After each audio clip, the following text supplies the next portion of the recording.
ఇప్పుడే జీ5 app download చేయండి. చూడండి మీ ఫేవరెట్ టీవీ షోస్ ఎప్పుడైనా ఎక్కడైనా. ఇటు చూడండి.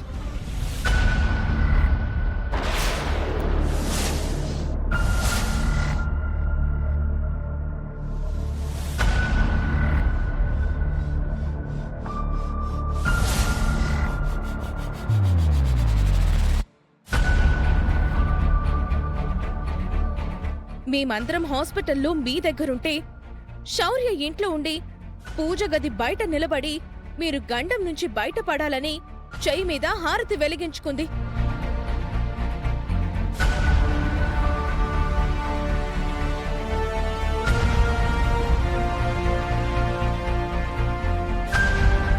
అందుకే మీరు బ్రతికి బయటపడ్డారు.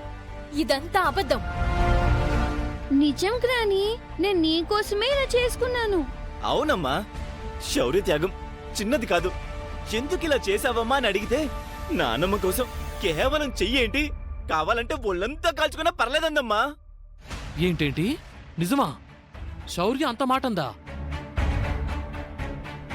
నమ్మాలనిపించడం లేదు కదా పెద్దోడా. కొంచెం అలాగే ఉందిలే బావా.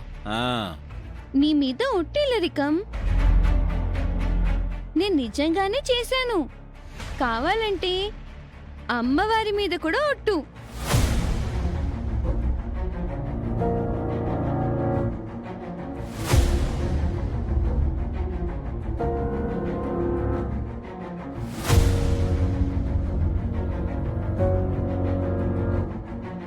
ఎంత సాహసం చేశావమ్మా!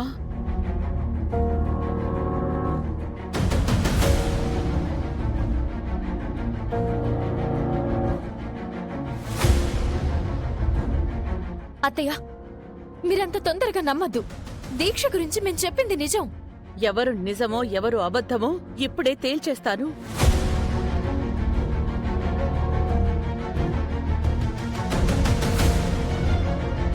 అక్షయ,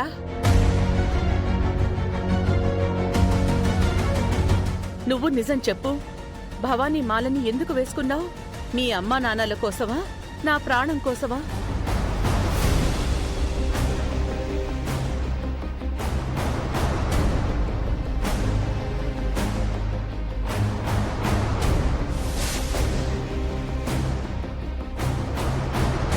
నీ భవిష్యత్తు కోసమా, నా భవిష్యత్తు కోసమా? నిజాయితీగా నిజం చెప్పు. అప్పుడే దేవుడు నీకు న్యాయం చేస్తాడు.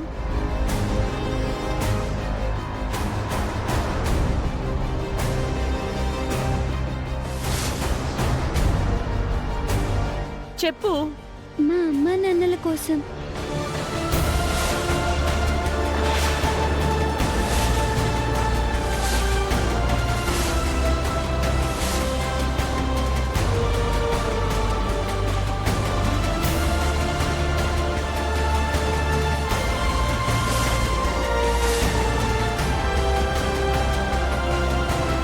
మీకోసం కాదు,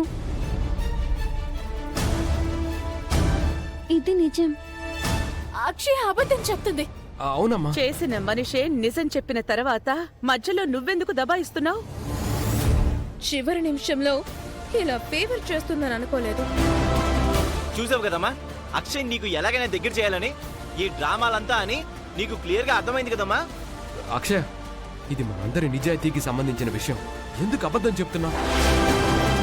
శౌర్య చేసింది కనిపిస్తుంది, అక్షయ్ చేసింది కనిపించడం లేదు. మరి ఎలా నమ్మమంటారా? అమ్మోరు తల్లి అబద్ధమాడింది. ఏదో ఒక కారణం ఖచ్చితంగా ఉండే తీరుతుంది. నువ్వు గమ్మునుండయా. అక్షయ్ గురించి మీరు చెప్పింది నిజమని నేను నమ్మేశాను. మీరిలా మోసం చేస్తారని అనుకోలేదురా. అది కాదు మావయ్య. ఇంకేం మాట్లాడకండి.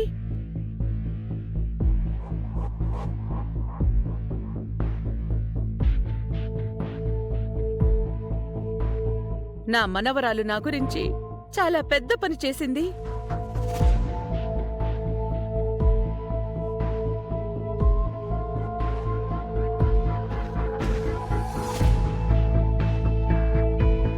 ఇట్రా.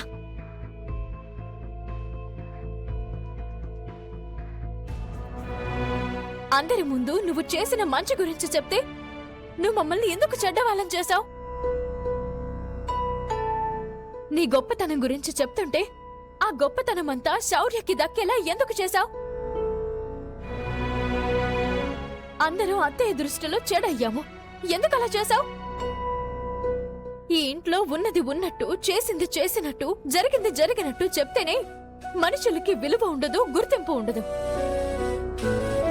అలాంటిది నువ్వు మాట మార్చితే నీకు విలువ ఉంటుంది అని అనుకుంటున్నావా? ఎంతో తెలివైన దానివి అని అనుకున్నాను. ఇంత తెలివి తక్కువతనంతో ప్రవర్తిస్తావని అనుకోలేదు. అవని, నువ్వాగు. సమాధానం లేని ప్రశ్న, లాభం లేని కష్టం, కారణం లేని పని ఉండవు. నువ్వు కారణ జన్మురాలి అయ్యుంటావు అంటూ మీ తాతయ్య నిన్ను పొగిడేవారు. ఏ కారణంతో నువ్వలా చెప్పాల్సొచ్చిందో చెప్పమ్మా.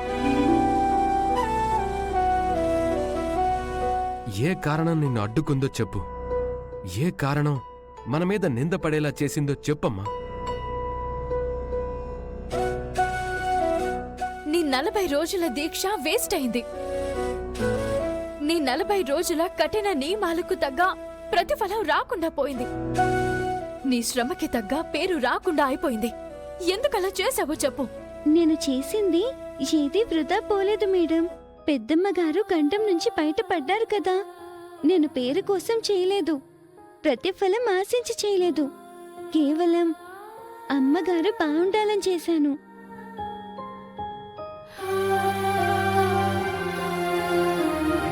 నేనలా చెప్పడం మీకు ఇబ్బంది అనిపించింది, బాధ పెట్టింది, నింద మోసేలా చేసింది. అందుకు నన్ను క్షమించండి. కానీ శౌర్యకు మంచి జరిగింది. నేను పరాయిదాన్ని, అందులోనూ 2 సార్లు నా ప్రమేయం లేకుండా అమ్మగారిని ఇబ్బంది పెట్టిన దాన్ని. అందుకే అమ్మగారు నన్ను ద్వేషిస్తూ ఉండేవారు. కానీ శౌర్యను తన పద్ధతులు నచ్చక ద్వేషిస్తూ ఉండేవారు. ఇప్పుడు ఆ ద్వేషమంతా పోయింది చూడండి. మంచి పనులు చేసే వాళ్ళ మీద మంచి అభిప్రాయం కలిగించడం సులభం. శౌర్య లాంటి వాళ్ళ మీద మంచి అభిప్రాయం కలిగించడం కష్టం. అది కుటుంబానికి రేపటి రోజున నష్టం కదా. ఈ రోజు తనకు వచ్చిన పేరుని నిలబెట్టుకోవడానికైనా శౌర్య మారాల్సి వస్తుంది. మనం ఆ మార్పునే కోరుకుంటున్నాం కదా. నీ ఆలోచన విధానానికి వాళ్ళ ఆలోచన విధానానికి చాలా తేడా ఉంటుందమ్మా. సార్, పెద్దమ్మ గారు బాగుండాలని, సంతోషంగా ఉండాలని దీక్ష చేశాను. తన మనవరాలి వలన అవి దక్కాయని మీ అమ్మగారు సంతోషపడుతున్నారు. ఆ సంతోషంను అలాగే ఉండనిద్దాం. బాధను మనం భరిద్దాం. పోయేదేముంది? జీ5 యాప్ డౌన్లోడ్ చేసి అన్ని ఎపిసోడ్స్ పూర్తి ఉచితంగా చూడండి.